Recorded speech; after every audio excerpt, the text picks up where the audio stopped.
लोग शुरुआत करते हैं किसका? लिखिए सबसे पहले डेफिनेशन लिखिएगा। The current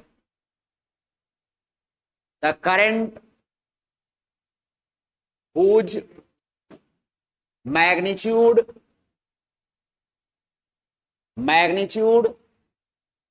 and direction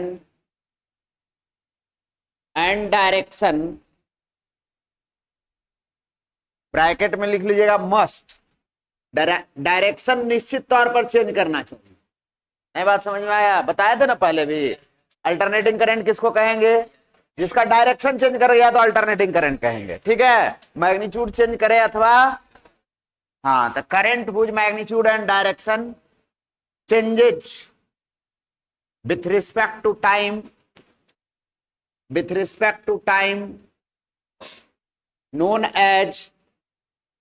known as क्या चीज? Alternating current. अल्टरनेटिंग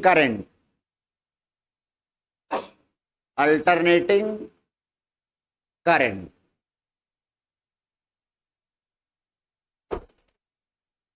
सबसे पहला काम है कि यदि एग्जाम्पल देखें तो सामान्यतः जो घरों में सप्लाई लाइन है वो कैसा है? एसी है। नहीं, क्या लिखेंगे? करंट सप्लाइड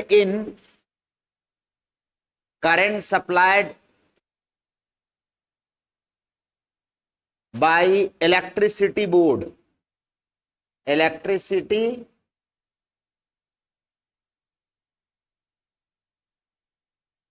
ये बात समझ में आ रहा है?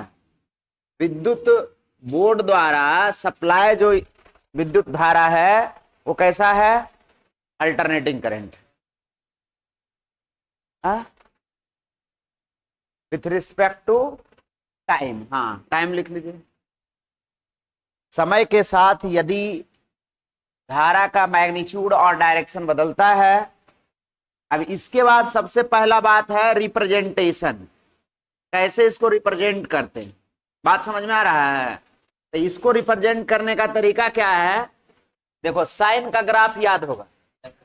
साइन का ग्राफ ऐसा होता है, ऐसा है ना होता है।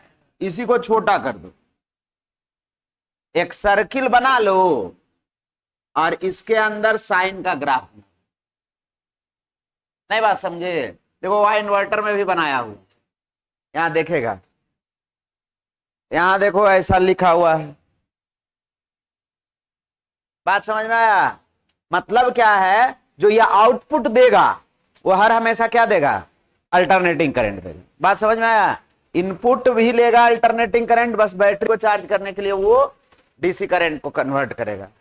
तो ये किसका ग्राफ हो गया? ये साइन का ग्राफ है, इसी को रिप्रेजेंटेशन बना दिया गया और ये सर्किट में ऐसे दिखा देंगे। ये सीधा समझ में आना चाहिए, ये क्या चीज है? AC source. बात समझ में आया? साइन का ग्राफ को छोटा करके एक सर्किल के अंदर रख दिया गया। ये क्या हो गया? इसमें कोई दिक्कत है? बात समझ में आया? इसमें कभी भी डायरेक्शन नहीं दिखाएंगे, डायरेक्शन ऑफ करंट। जैसे बैटरी के केस में हम लोग क्या करते थे? एक बैटरी हो गया और इसके पॉजिटिव टर्मिनल से करंट निकालते थे। यहां पर क्या होगा? हर एक टाइम पीरियड के आधे समय तक करंट इधर से बहेगा और उसके अगले आधे समय तक करंट इधर से बहेगा। मतलब करंट आधा समय तक इधर से बहा, आधा समय तक इधर से बहा। जैसे मान लिया जाए इसकी फ्रीक्वेंसी 50 हर्ट्ज है, मतलब 1 सेकेंड में 100 बार डायरेक्शन चेंज किया हुआ 1 सेकेंड में, तो 50 बार इधर बहा होगा 1 सेकेंड में। इसकी फ्रीक्वेंसी यदि 50 हर्ट्ज है, इसका मतलब क्या है कि 50 बार इधर से करंट बहा होगा 1 सेकेंड में और 50 बार इधर से बहा, 1 मिनट में नहीं, 1 सेकेंड में। इसकी फ्रीक्वेंसी सामान्यतः जो हम लोग के इंडिया में सप्लाई करंट है उसकी फ्रीक्वेंसी 50 हर्ट्ज है। बात समझ में आ गया? कोई दिक्कत है? अब एक होता है अल्टरनेटिंग ईएमएफ, नाम सुना है? अल्टरनेटिंग ईएमएफ क्या चीज? अल्टरनेटिंग ईएमएफ विद्युत वाहक बल, प्रत्यावर्ती विद्युत वाहक बल, प्रत्यावर्ती विद्युत वाहक बल। नई बात समझ में आया? अल्टरनेटिंग ईएमएफ, तो वो भी वैसे ही डिफिनेशन लिखेंगे कि जिसका परिमाण और डायरेक्शन क्या चीज समय के साथ चेंज करता है। जो डिफिनेशन इसका है, जो डिफिनेशन इसका, हम डायरेक्ट आ जाते हैं अल्टरनेटिंग ईएमएफ जो हम जनरेटर के समय लाए थे इक्वेशन। एक इक्वेशन नहीं लाए थे, जाई बराबर एन बी ए ओमेगा साइन ओमेगा टी, और बोले थे ये पूरा लगभग कांस्टेंट है, तो इसके बराबर इसके लिए हम लोग क्या रख देते थे, जाई नॉट। नई बात समझ में आया? Sign omega T. कोई दिक्कत है? ये साबित किया हुआ इक्वेशन, ऐसा नहीं कि नया इक्वेशन है। ईएमआई में हम लोग इसको पढ़ चुके हैं, साबित कर चुके हैं। बात समझ में आया? इसी एन बी ए ओमेगा के जगह पर क्या रख देंगे, जाई नॉट। यहां पर सीधा सीधी है कि हम लोग मान रहे हैं क्या चीज, क्योंकि मान रहे हैं किसके जगह पर, जाई नॉट। किसको मान रहे हैं, एन बी ए ओमेगा। कोई दिक्कत है? इसी तरह से एक और इक्वेशन बन सकता है, और जाई बराबर क्या एक और माने थे, जाई नॉट साइन ओमेगा टी। तो दिक्कत है?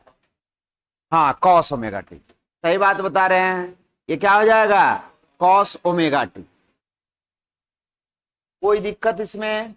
अब इसमें आप लिख सकते हैं क्या क्या, ये जाई नॉट को जो कहते हैं ना, क्या बोलते हैं, पीक वैल्यू। क्या?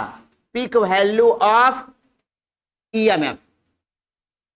बात समझ में आया? पीक वैल्यू, या इसी को बोलेंगे maximum value, maximum value of EMF. नहीं बात समझ में आया?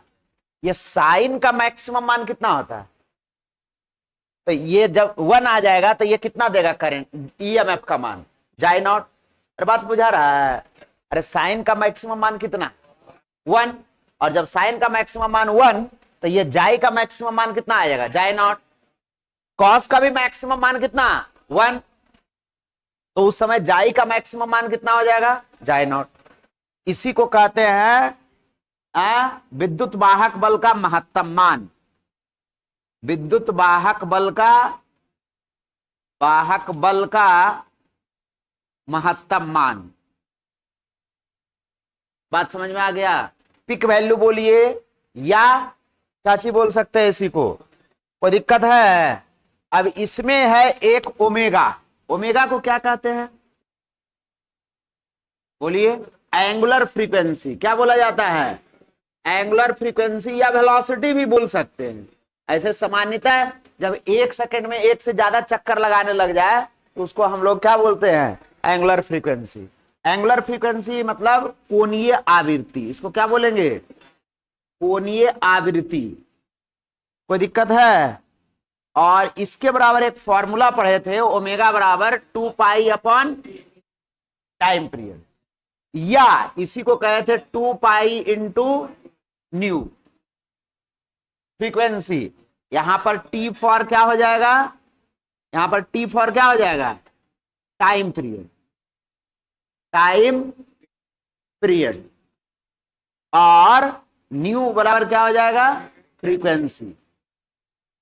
फ्रीक्वेंसी या आवर्त काल, या time period of AC current, AC, और ये फ्रीक्वेंसी ऑफ एसी। बात समझ में आया? फ्रीक्वेंसी शब्द कब डिफाइंड होता है, जो समझ में आ रहा है, कोई काम का रिपीटेशन होता है। जब रिपीटेशन होगा तो उसको कहेंगे हम लोग फ्रीक्वेंसी, या एंगुलर फ्रीक्वेंसी, या जैसा भी वो रहेगा उसके अकॉर्डिंग उसको हम लोग क्या बोलेंगे, फ्रीक्वेंसी या एंगुलर फ्रीक्वेंसी बोलेंगे। मतलब जैसे आप 24 घंटा के बाद आ रहे हैं तो आपका टाइम पीरियड कितना हो गया, हर एक 24 घंटा के बाद वहीं पर। अरे कल भी 6:30 बजे यहाँ, आज भी 6:30 बजे, मतलब आपका रिपीटेशन कितना टाइम पर हो रहा है, 24 घंटा के बाद। बात समझ में आया? तो आपका टाइम पीरियड हो गया 24 घंटा। उसी तरह अल्टरनेटिंग करंट का मान जो हम लोग पढ़े थे, वो क्या पढ़े थे, ऐसा अल्टरनेटिंग ईएमएफ पढ़े थे, अरे ना, तो ईएमएफ का मान टाइम बदलेंगे। जैसे साइन एक पीरियोडिक फंक्शन है, 11th क्लास में बताया गया है एसएचएम में कि सबसे सिंपलेस्ट पीरियोडिक फंक्शन कौन है, साइन और कॉस पीरियोडिक फंक्शन। इसका साइन का पीरियड कितना होता है 2 पाई, बताया गया है ना मैथ में। और कॉस का भी पीरियड कितना होता है 2 पाई। मतलब हर एक 2 पाई के बाद वही वैल्यू मिलने लगेगा जो पहले मिला था। नहीं, यदि हम इसका साइन का या कॉस का ग्राफ देखें तो ईएमएफ के साथ यदि ग्राफ देखेंगे तो क्या आ जाएगा बताइए। ये टाइम हो गया और ये क्या हो गया ईएमएफ। तो साइन का ग्राफ कैसा होता था, ऐसा है ना, ऐसा ही ग्राफ था। ये कहां पर कट करता था, पाई पर। कहां पर कट करता था, और ये फिर कहां कट करता था 2 पाई, और फिर ये 3 पाई, और इसी तरह ये इधर जैसे जाकर फिर से इधर मिलता था। नहीं मिलता था जी। ये कहां पर मिलेगा फिर 4 पाई पर। नहीं बात समझे। तो देखो जो 2 पाई पर वैल्यू है 2 पाई के जस्ट बाद वही 0 के जस्ट बाद। नहीं बात समझे। तो इसका पीरियड कितना हो गया। ये ग्राफ कब खिंचाता बात समझिए, जब रहता जाई इज इक्वल टू क्या चीज, जाई नॉट साइन टी, केवल टी रहता ओमेगा नहीं रहता तब। बात समझे। ये मैक्सिमम वैल्यू कहां तक जाता, जाई नॉट तक। इधर मिनिमम वैल्यू कहां तक जाता, ये भी मैक्सिमम वैल्यू। हम लोग इसको मैक्सिमम वैल्यू पढ़ेंगे, मिनिमम वैल्यू नहीं पढ़ेंगे। इसका मिनिमम वैल्यू क्या पढ़ेंगे, आप मैथ में पढ़े हैं नो डाउट कि साइन का मैक्सिमम मान 1 होता है और मिनिमम मान कितना होता है -1। मैथ में एकदम सही है, लेकिन यहां पर माइनस को हम लोग डायरेक्शन में कंसीडर करने वाले हैं। ठीक है, तो ये भी मैक्सिमम है, ये भी मैक्सिमम है। मिनिमम कौन सा है 0। मैक्सिमम इसलिए है कि उल्टा डायरेक्शन में बहने लगा तो उसको ऐसा दिखाए। बात समझ में आया। जैसे एक बल्ब है, आप ऐसे समझिए कि एक बल्ब है, ठीक है। इस बल्ब को यदि हम एक तार से जोड़े, अल्टरनेटिंग करंट सोर्स से जोड़ दिए, बात समझ में आया, तो आधा समय तक इधर से बहा होगा। ऐसे करंट ऐसे आया होगा, नहीं आया होगा। अरे जैसे ऐसे करंट गया होगा ऐसे आया होगा। तो इसका मान लिया जाए ग्राफ ऐसा आया, यहां से यहां तक आया। अब टाइम पीरियड का आधा समय के बाद करंट अपना डायरेक्शन चेंज कर लिया होगा, इधर से जाने लगा होगा और इधर से आने लगा होगा। तो इसका ग्राफ ऐसा हो जाएगा। ये बात समझ में आया क्या बोले। मतलब आवर्त काल के आधे समय तक इस डायरेक्शन में, या कहिए ऐसे करंट बहा होगा, और फिर अगले आधे समय तक करंट का डायरेक्शन इधर से ना बहा करके अब की बार इधर से बहा, मतलब जस्ट उल्टा। तो ये दोनों तो मैक्सिमम वैल्यू ही है। अरे बात समझ में आया, दोनों मैक्सिमम वैल्यू है, केवल माइनस क्या बता रहा है डायरेक्शन पे। तो दिक्कत है। यदि यहां पर रहता ओमेगा टी, बात समझना, तो इन सब में ओमेगा से हम क्या करते डिवाइड करते। बताए थे ना, सब 11th क्लास में जाकर एसएचएम रिवीजन कर लेना, आसान हो जाएगा। सब वही बात कॉपी करते चलेंगे। यहाँ एक चीज नहीं आएगा, फेजर डायग्राम। बाकी जो जो काम एसएचएम में किए हैं सब काम यहां पर होना। बात समझ में आया। ऐसा नहीं कि एसएचएम को इससे कुछ लेना देना है, लेकिन इक्वेशन वैसा ही है, तब पढ़ने के दृष्टिकोण से लगभग वही बात हम लोग को करना है। यहाँ करंट के दृष्टिकोण से जो बात सही होगा वो पढ़ेंगे, उसमें से कुछ छाट लेंगे। लेकिन अब ग्राफ है तो ग्राफ तो जैसे वहां पर आया था वैसे यहां पर भी आएगा। कोई दिक्कत है। ये कितना होगा, ये होता था π/2, तो ये होगा π/2 ओमेगा। ये कितना होगा 3π/2 ओमेगा, और ये कितना 5π/2 ओमेगा, और ये यहां पर कितना हो जाएगा 7π/2 ओमेगा। नहीं हो जाएगा 7π/2 ओमेगा। कोई दिक्कत है। मैक्सिमम कहां तक जाएगा, क्या इधर ग्राफ नहीं होगा, होगा, लेकिन फिजिक्स में सामान्यतः निगेटिव टाइम का ज्यादा सिग्निफिकेंस नहीं रखता है, इसलिए इधर वाला ग्राफ हम लोग नहीं बना रहे। बात समझ में आ गया। कोई दिक्कत है इसमें, कोई दिक्कत है। यदि यही इक्वेशन अभी हम लोग साइन वाला लेकर बना रहे थे, ये वाला इक्वेशन ऊपर वाला, यदि कॉस वाला लेते तब क्या होता, सब कुछ ऐसा ही। साइन और कॉस में π/2 का फेज डिफरेंस है। फेज डिफरेंस का मतलब अब ये वाला कॉस वाला भी ग्राफ यही होगा, नहीं बात समझे? यदि जाई इज इक्वल टू जाई नॉट कॉस ओमेगा टी लिया जाता इक्वेशन, तो हम लोग क्या लेते? वैसा ही सब कुछ जहां से बनाया वहीं से बना लेते। ये हो गया टी और ये वाला हो गया क्या चीज? जाई। इसी ग्राफ को उठाकर लाते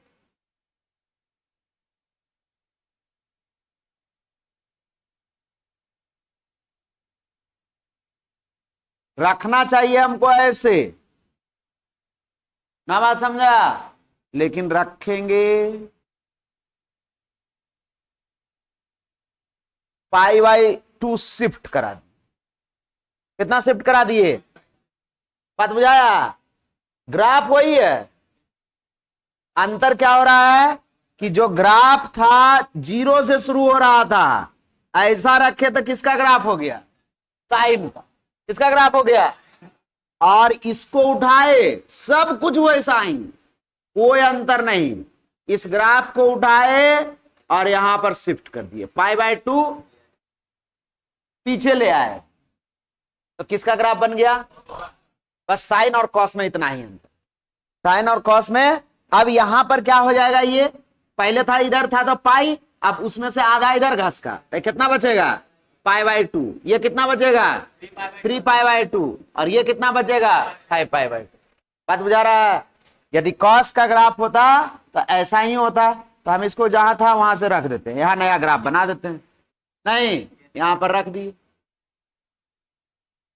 हो गया। और यहां पर हम लोग वही साइन वाला ग्राफ बनाते हैं, जैसे जैसे था वैसे वैसे ही ग्राफ बना देते हैं, साइन वाला ग्राफ। कोई दिक्कत है? और इसको क्या करते हैं? शिफ्ट करा देते हैं। कितना? ऐसे उठाते हैं और पाई बाय 2 शिफ्ट करा देते हैं। किसका ग्राफ बन गया? कॉस का। नहीं बात समझे? इसको उठाए शिफ्ट कर दिए, तो ये वाला कितना होता? पाई बाय 2 होता, लेकिन यहां ओमेगा है, यहां दिख रहा है ओमेगा, तो यहां ओमेगा से ये कितना होता? 3 पाई बाय 2 ओमेगा। और ये कितना होता? 5 पाई बाई, और ये कितना होता? 7 पाई बाई 2 ओमेगा। और ये मैक्सिमम जहां पर मिल रहा है ये तो 0 रहता, और ये मैक्सिमम जो अपोजिट डायरेक्शन में मिलता ये फिर से पाई होता। नहीं, और पाई और ओमेगा से इसको डिवाइड करते, यहां पर कितना होता? 2 पाई बाई ओमेगा। और ये वाला कितना मिलता? कोई दिक्कत है? कोई दिक्कत है? और ये ग्राफ कितना होता? इधर कितना आ जाता? ये वाला इधर तो हमको बनाना नहीं है, लेकिन यदि बनाना पड़ता तो ये वाला कितना होता? Minus pi by 2 omega. Pi by 2 इधर लाए थे, तो इसका कोऑर्डिनेट कितना हो जाएगा? बात समझ में आया? साइन और कॉस के ग्राफ में कोई अंतर है? कैसा भी रहे, कैसा भी रहे, है बढ़ाना। यहां पर यदि कुछ कोण घटा रहा होता, देखो यही इक्वेशन है, इसी इक्वेशन को क्या लिख सकते थे बताओ तो जरा, साइन के फॉर्म में। साइन के फॉर्म में बताइए, कॉस को साइन के फॉर्म में कैसे लिखेंगे? पाई बाय 2 माइनस करके। नहीं, sine pi by 2 minus theta, sine 90 minus theta क्या होता है? Cos theta. तो इसको क्या लिख सकते थे? साइन, वही वाला बात, जाई not sign pi by 2 minus cos theta हो गया। उसका भी ग्राफ यही है, बात समझे? इसको क्या किए? पाई बाय 2। कैसे? इससे यदि ऐसा इक्वेशन रहता तब ऐसे कैसे ग्राफ खींचते? तब पहला तो मेथड है कि ऐसे लिख लेते। अब मान लिया जाए गलती से यहां पर पाई बाय 4 रहता, तब तो फिर कॉस में लिखाता नहीं। अरे बुझा रहा है तुमको या नहीं? बुझा रहा है? अरे जैसे पाई बाय 2 रहता तो हम काहे दिमाग लगाते, सीधे इसको कॉस में लिख लेते और कॉस का ग्राफ जान रहे हैं खींच देते। लेकिन यदि गलती से ये वाला कितना रहता, या 6 या 8 कुछ ऐसा रहता जिससे कि हम कॉस नहीं लिख सकते, 2 है, तो इसको क्या करेंगे? सबसे पहले टी को पॉजिटिव बनाकर रखेंगे। टी को क्या बनाकर रखेंगे? पॉजिटिव। तो जैसे ही पॉजिटिव बनाएंगे तो इसे माइनस कॉमन लेंगे, और माइनस कॉमन लेंगे साइन माइनस थीटा आ जाएगा। टी को पॉजिटिव बनाने के लिए माइनस कॉमन लेना पड़ेगा, और जैसे ही माइनस कॉमन लिए तो क्या हो जाएगा, ये हो जाएगा माइनस जाई not sine omega T minus pi by 2। अब ये टी को हमेशा किस में रखना है, पॉजिटिव बनाकर, और जैसे टी को पॉजिटिव बनाकर रखेंगे अब इसका वैल्यू पुट कर दीजिए कितना, 0। तो टी बराबर कितना आ जाएगा, पाई बाई 2 ओमेगा। आएगा या नहीं, कोई दिक्कत है। अब यहां पर वो वाला लाइन खींचना है, वो वाला कौन सा लाइन खींचना है, पाई बाय 2 ओमेगा। तो पाई बाय 2 ओमेगा ये लाइन है, यही लाइन ना है, ये लाइन कितना है, पाई बाई 2 ओमेगा है। कोई दिक्कत है तो बोलिए। अब यहां पर साइन का माइनस साइन का ग्राफ खींच दीजिए। तो माइनस साइन का ग्राफ कैसा होता है, माइनस साइन का ग्राफ ऐसा होता है, नहीं माइनस साइन के ग्राफ को कहां पर शिफ्ट कर दीजिए, इस ग्राफ को ले चल जाइए कहां पर, इस ग्राफ को ले चल जाइए कहां पर, 0 पर। कहां पर, पाई बाय 2 पर, यहां पर। तो देखो ऐसा ही ग्राफ आया या नहीं बात बुझाया था बोलो, फिर से हम बताते हैं। जैसे ये वाला पहले टाइम को हम लोग क्या कर लिए, पॉजिटिव, जैसे ही पॉजिटिव किए तो इतना का वैल्यू हम लोग 0 रखे। अब इस पॉइंट पर, इस लाइन पर या इस पॉइंट पर ये पॉइंट खींचे तो ये वाला आएगा, पीला वाला रहेगा। ये साइन कैसा है, निगेटिव में। तो साइन निगेटिव का ग्राफ कैसा होता है बात समझे। इस साइन के ग्राफ को अब कहां ले चल जाइए, पाई बाई 2 ओमेगा पर। कहां पर, पाई बाई 2 ओमेगा पर। तो इसको उठाएंगे और इसको यहां ले जाएंगे, तो ऐसा ग्राफ आएगा या नहीं, बड़ा शेप में रहता तो ऐसा ही ग्राफ आ जाता, आता या नहीं। तो दो तरीका मेन है यही। वो तो पाई बाई 2 था तो गलती से सही हो जा रहा है कि कॉस में कन्वर्ट कर ले रहे हैं, कॉस का ग्राफ हमको आता है। लेकिन कोई और रहता तो मान लीजिए यहां लाइन आता या इधर लाइन आता, तो जो 0 पर था उसको वहां पर शिफ्ट करा देते। बहुत ग्राफ अभी खींचना है, ठीक है, अभी गड़बड़ाइए नहीं। इसको पहले लिखिए, दोनों मेथड से हम बता दिए हैं खींचने के लिए। इसको पहले आप क्या करिए, लिख लीजिए। कहां से लिखना है, हिंदी लिखना है क्या, पहले हिंदी लिख लीजिए, लिखिएगा। वैसा विद्युत धारा जिसका परिमाण और दिशा समय के सापेक्ष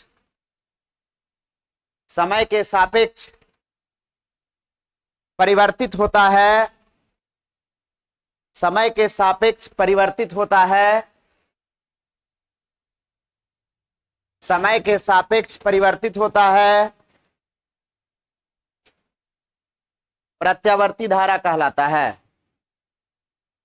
ईएमएफ का इक्वेशन या तो कॉस वाला लेकर चलेंगे या तो साइन वाला। सामान्यतः ज्यादातर जगह पर साइन वाला ही इक्वेशन लेकर चलते हैं, बात समझ में आया। और जब साइन वाला इक्वेशन लेकर चलते हैं तो ये वाला ईएमएफ जो है वो टाइम के साथ वेरिएबल है, तो इसके अकॉर्डिंग करंट भी वेरिएबल रहेगा, नहीं रहेगा। तो करंट का इक्वेशन हर एक अलग अलग सिचुएशन में निकालना सीखेंगे। ईएमएफ का फिक्स मान लेंगे कि यही वाला ईएमएफ, इसके क्रॉसपॉन्डिंग करंट का इक्वेशन क्या होगा। जनरल टर्म में हम माने तो करंट का equation I naught sine omega T ले सकते हैं। क्या ले सकते हैं, I equal to I naught sine omega T. कैसे लेंगे, तो इसको हम लोग कुछ नहीं, आर सर्किट के लिए सोचे तो ओम्स लॉ लगा देते हैं।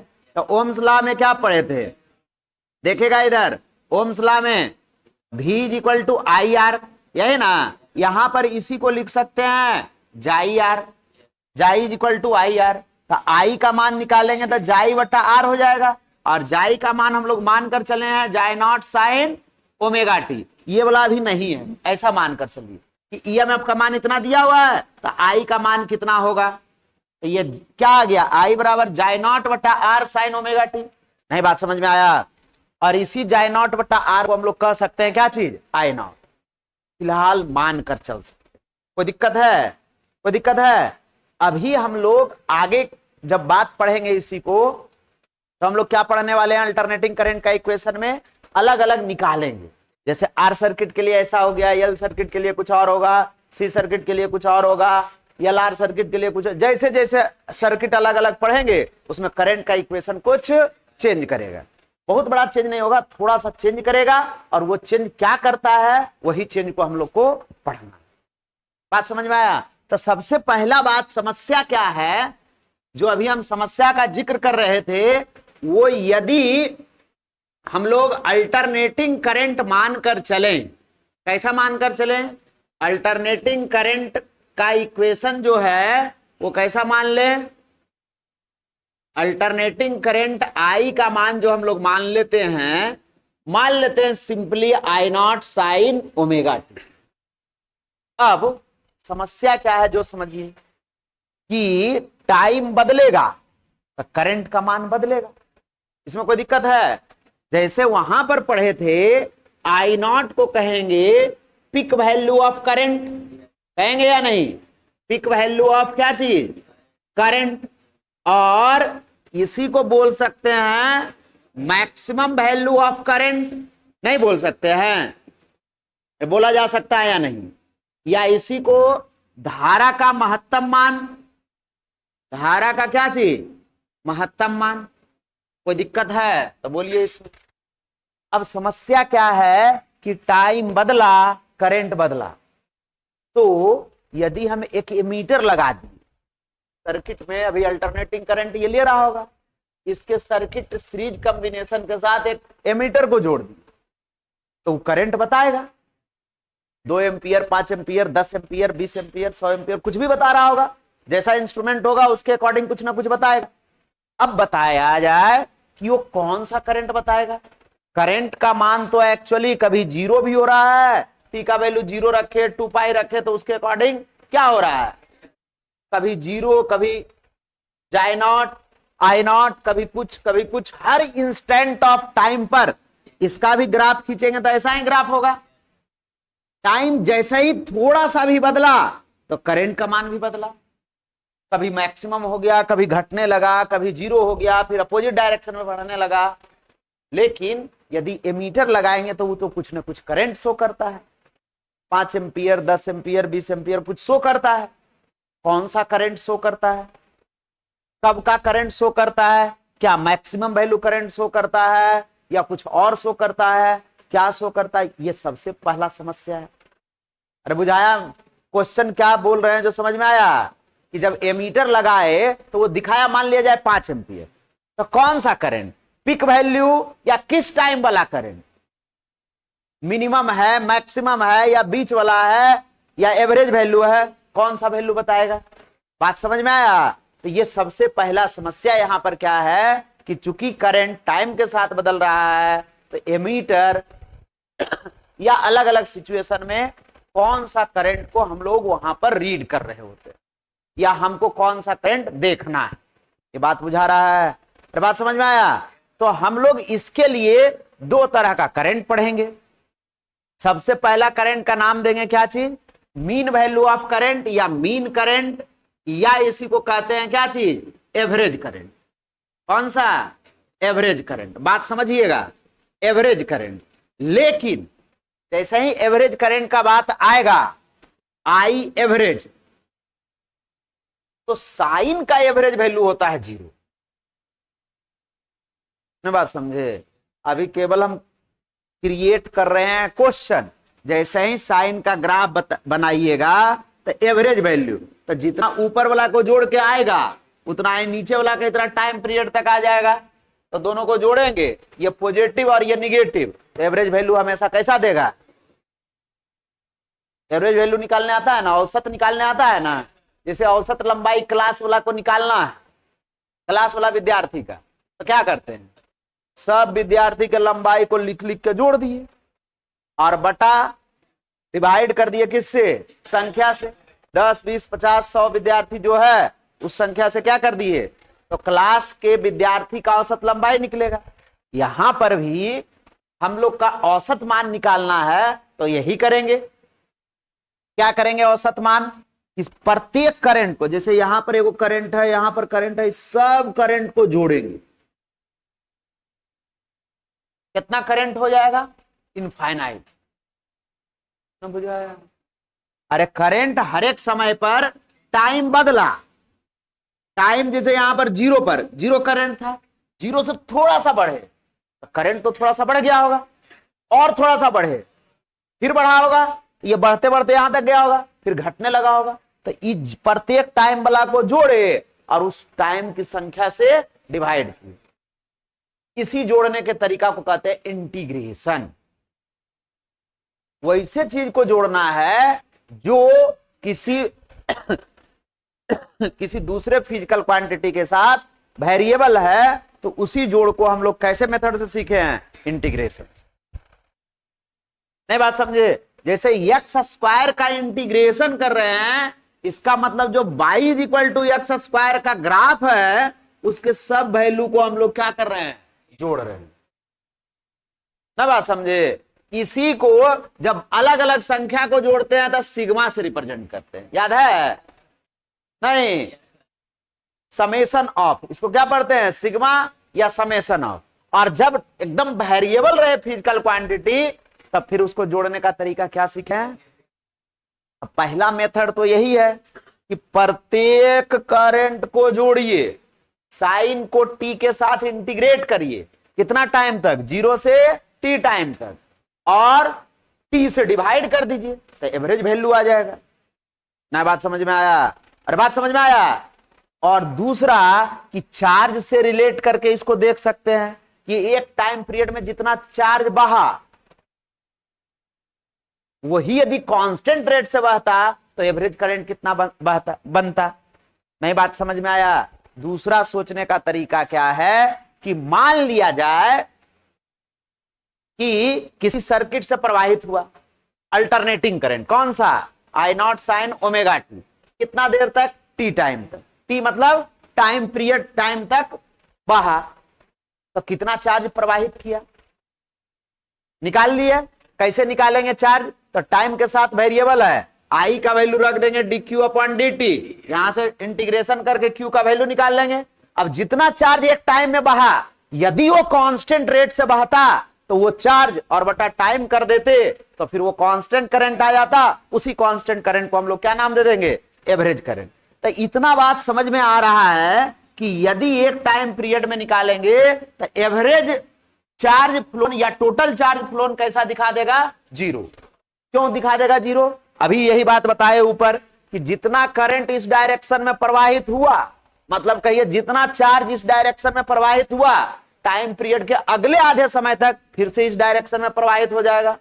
तो एक टाइम पीरियड में देखने जाएंगे तो वो हमेशा चार्ज फ्लोन दिखाएगा कैसा? 0। तो इसलिए एवरेज वैल्यू जो डिफाइंड करते हैं हम लोग, किसमें डिफाइन करते हैं? आधा टाइम पीरियड। आधा टाइम पीरियड क्यों दिखाते हैं?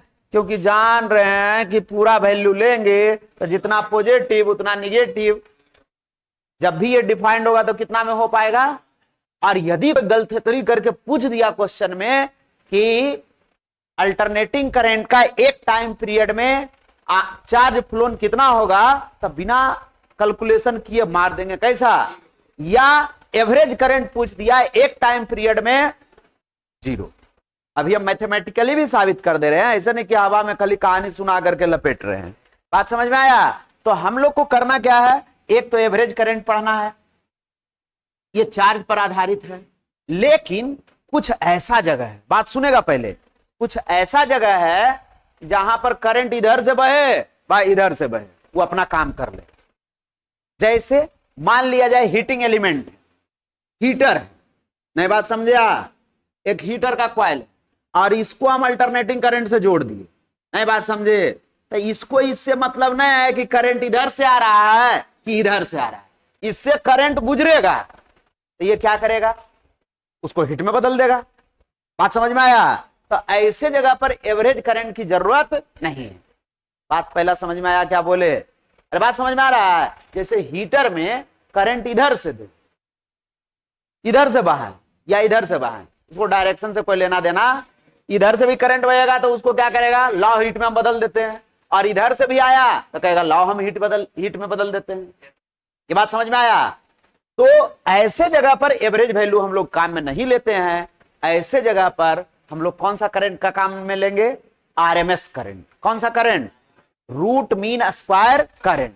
जैसे आरएमएस वेलोसिटी पढ़े थे कहां पर, काइनेटिक थ्योरी ऑफ गैस में 11th क्लास में, RMS velocity of gas molecule निकाले थे हम लोग, भी आरएमएस बराबर, ठीक है। आप काइनेटिक थ्योरी ऑफ गैस पलट कर देख सकते हैं। यहां पर उसी को हम लोग कौन सा नाम से जानेंगे, वैसा ही है, कौन सा, रूट मीन स्क्वायर करंट या आईआरएमएस। वहां पर कहते थे भी आरएमएस, यहां पर क्या पढ़ेंगे, आईआरएमएस, ठीक है। तो जहां पर हीट से रिलेटेड बात होगा वहां पर कौन सा करंट देखेंगे, आरएमएस करंट या root mean square current.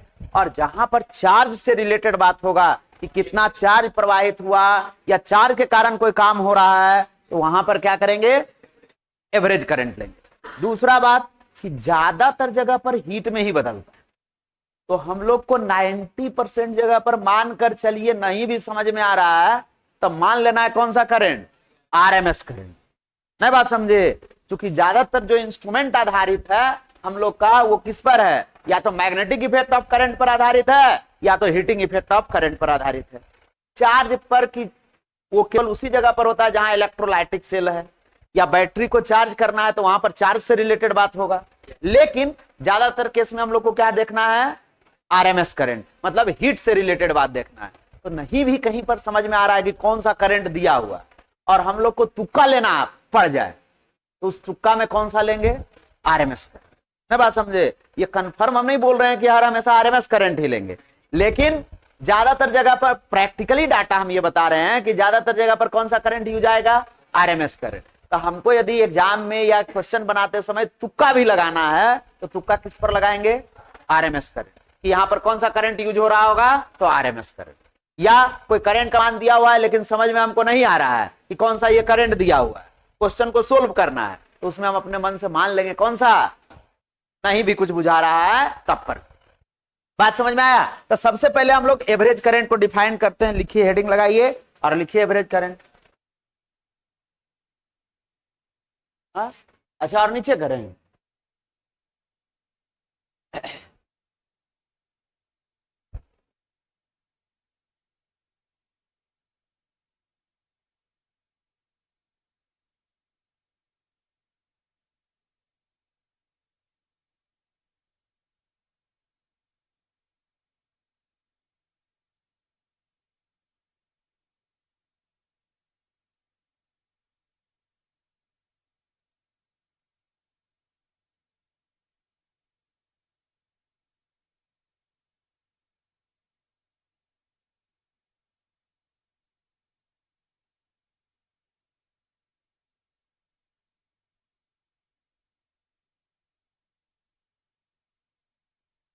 the constant current which is formed by the charge flown in half of the time period of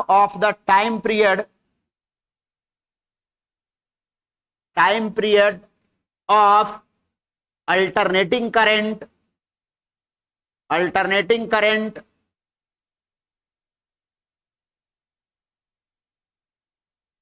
known as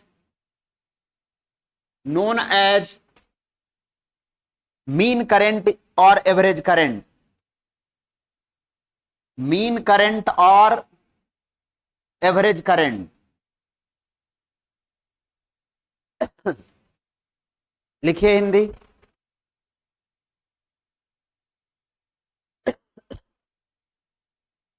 लिखिएगा, वह नियत धारा जो प्रत्यावर्ती धारा के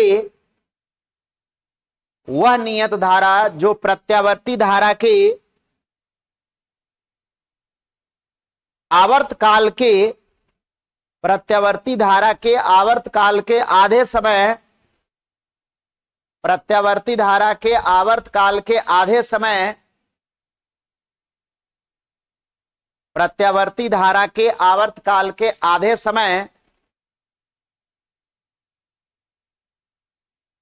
प्रत्यावर्ती धारा के आवर्त काल के आधे समय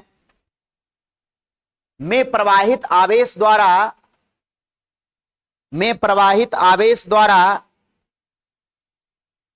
निर्मित होता है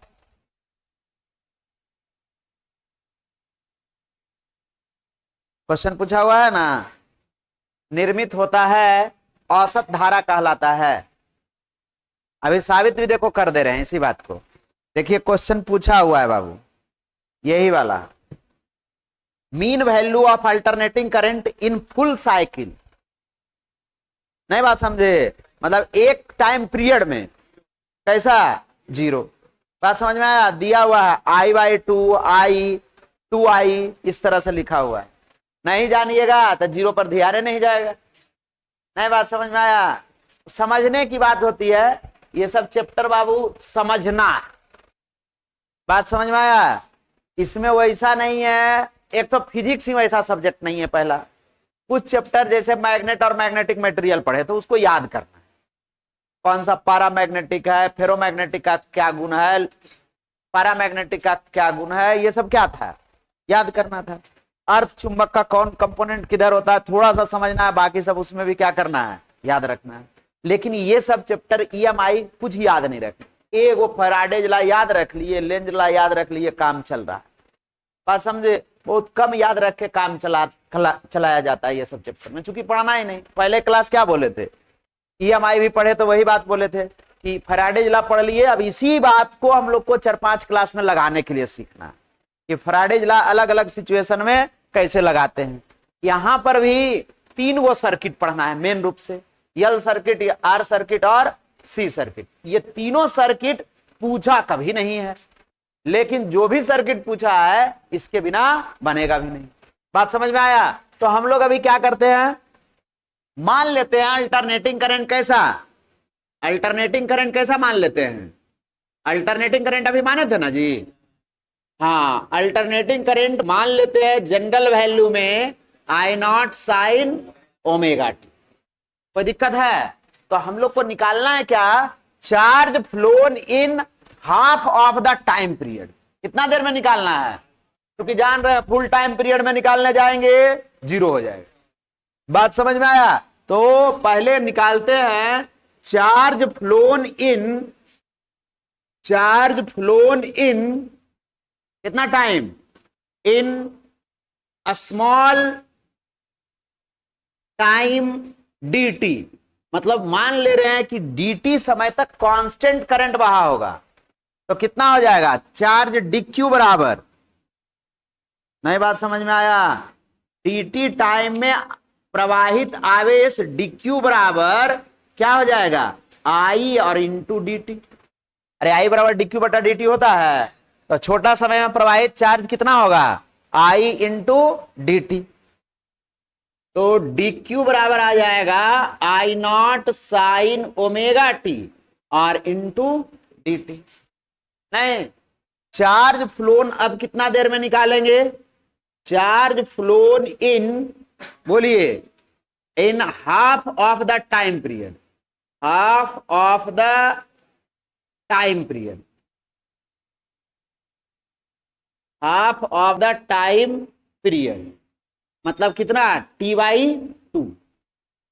नहीं, क्या करेंगे, दोनों तरफ इंटीग्रेशन कर देंगे, dq का integration I0 sign omega T और इंटू dt। कितना, 0 टाइम लेंगे तो चार्ज फ्लोन कैसा आ जाएगा, टाइम कितना लेना है, T/2, तो कितना चार्ज फ्लोन होगा, मान लिए कैपिटल Q। नहीं बात समझ में आया? कोई दिक्कत है? कोई दिक्कत है तो बोलिए। अब हम लोग क्या करेंगे, dq का इंटीग्रेशन, इसका इंटीग्रेशन करेंगे, I0 कांस्टेंट है, साइन का इंटीग्रेशन कॉस की माइनस कॉस, पक्का, लोल कहीं का माइनस कॉस, और बाई क्या चीज, ओमेगा। ये कहां तक, अरे देख लो फॉर्मूला है कि कॉस की माइनस कॉस, मतलब 2 साल हमको पढ़ाए हुए होने वाला है, अभी तक फंडामेंटल इंटीग्रेशन नहीं याद है।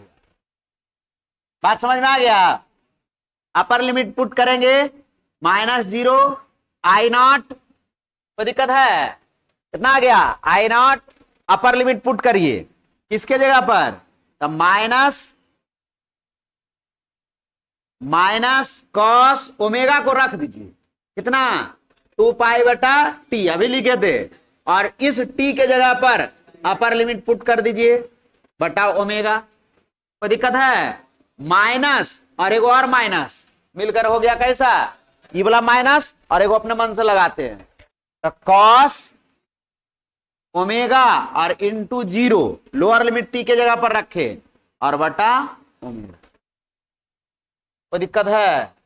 अरे अपर लिमिट लोअर लिमिट रखने आ गया, क्या हो जाएगा? Q बराबर, बोलिए, I0, ये वाला t से t कट जाएगा, 2 से 2 कट जाएगा, बचा क्या चीज? cos पाई। cos पाई का वैल्यू कितना होता है?